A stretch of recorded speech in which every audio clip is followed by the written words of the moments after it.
Hi everyone, Dr. Fox. Let's talk about the excretory pathways and ureters. In this video, we'll outline the pathway of urine excretion from the renal papillae through to the urinary bladder. We'll discuss the parts and pathways of the ureters, and we'll discuss the basics of kidney stones. Urine conduction is a pretty simple concept to discuss, a very difficult concept to master, so keep at it. You'll recall that filtrate is unambiguously converted into urine at the renal papillae. The renal papillae is surrounded by a minor calyx. Minor calyces come together to form major calyces. So there's one major calyx, there's another major calyx, there's a third major calyx. Typically, there are between 3 to 4 minor calyces that coalesce into a major calyx, and there are usually 2 or 3 major calyces per kidney. Those major calyces are going to coalesce into a region known as the renal pelvis. So it's that renal pelvis that is exiting out the hilum of the kidney, and that is contiguous with the ureter.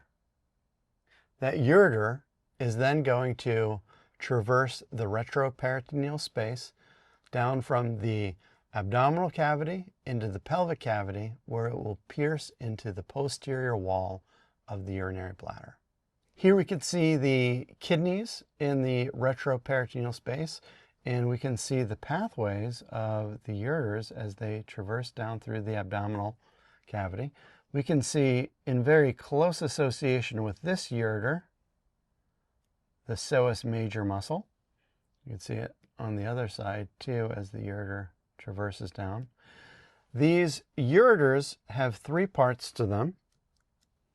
There is the abdominal part, which goes from the hilum of the bladder down to the pelvic brim. And typically, as the abdominal part crosses the pelvic brim, it's snuggled into the bifurcation of the common iliac artery. So here's the common iliac artery coming down there, and then there's an external iliac and an internal iliac artery. And the ureter crosses right between those two. So that is a very reliable place to find the ureter, and it's also the boundary between the abdominal part and the pelvic part of the ureter. So the abdominal part is the longest part. The pelvic part is the next longest part. It's going to travel through the pelvic space and go into the posterior wall of the urinary bladder. And then the smallest part of the ureter is known as the intramural part. The intramural means within the wall of the urinary bladder. There are no valves within the ureters as they move into the urinary bladder. But as the urinary bladder fills with urine, it begins to expand and occupy more space in the pelvic cavity.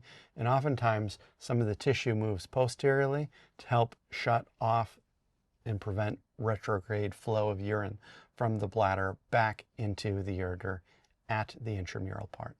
Sometimes found within the excretory pathway, we have things known as kidney stones. The more proper way of saying a kidney stone is a nephrolith. And so the process of kidney stone formation is nephrolithiasis. And what can happen here is that various dissolved substances within the urine can then become crystalline substances. So crystals will form within this pathway, and crystals typically have sharp edges. They're nothing that you want to bring up against the very delicate tissue of the ureter. Oftentimes these are calcium oxalate crystals, but they may form from a variety of substances, and they're going to cause pain as they traverse the excretory pathway. Certainly pain within the ureter.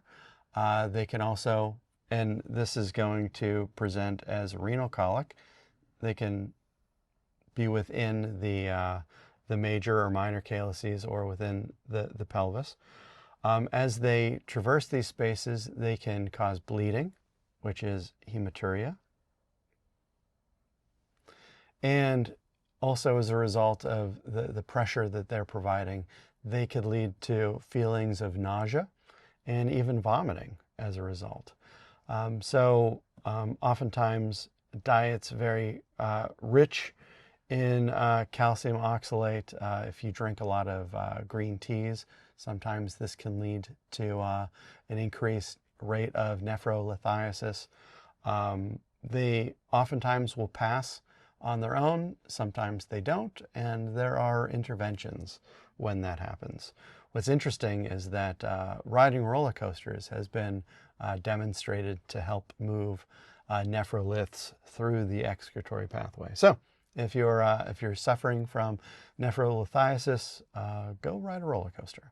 So we've discussed the excretory pathway from renal papillae through to the urinary bladder, discussing the parts and pathways of the ureters and the basics of nephrolithiasis. Thank you so much for your time, and I'll talk to you in the next video.